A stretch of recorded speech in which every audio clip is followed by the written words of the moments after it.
प्यारे लोगों को मेरा प्यार भरा सलाम। आज की कहानी शुरू करने से पहले हमारे चैनल को सब्सक्राइब करें और बेल आइकन को प्रेस करना ना भूलें। फरी बहुत प्यारी सी लड़की थी। उसको कुदरत के नज़ारों से बहुत लगाव था।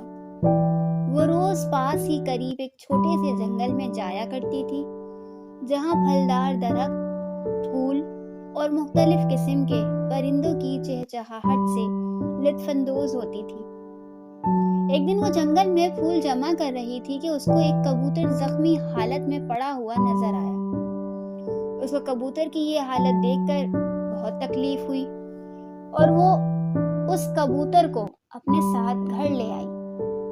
फरी ने उसकी मरहम पट्टी की।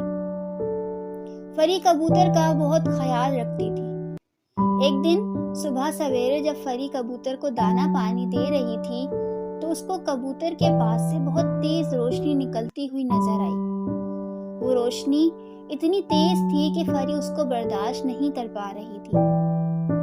थोड़ी देर बाद वो देखती है कि उसके सामने एक खूबसूरत सा शहजादा खड़ा हुआ है।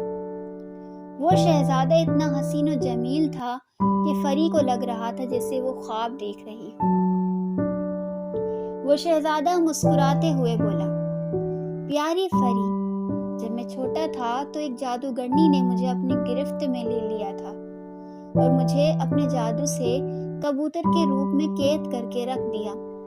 वो जिसके साथ चाहती यही करती। एक दिन मैं बहुत मुश्किल से जान छुड़ा कर वहां से निकला और जंगल में पहुंचा ही था कि एक शिकारी के निशाने का शिकार हो गया और गिरकर जख्मी हो गया।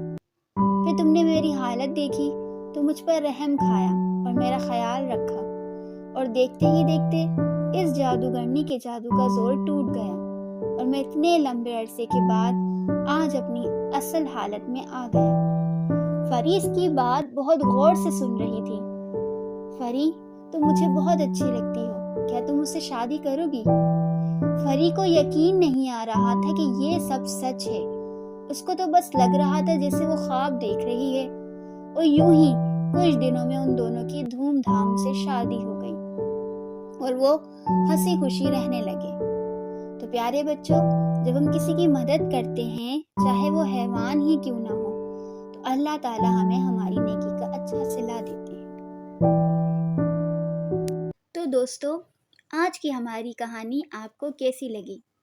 इस कहानी को लाइक करें और कमेंट सेक्शन में अपनी राय से आगाह करें।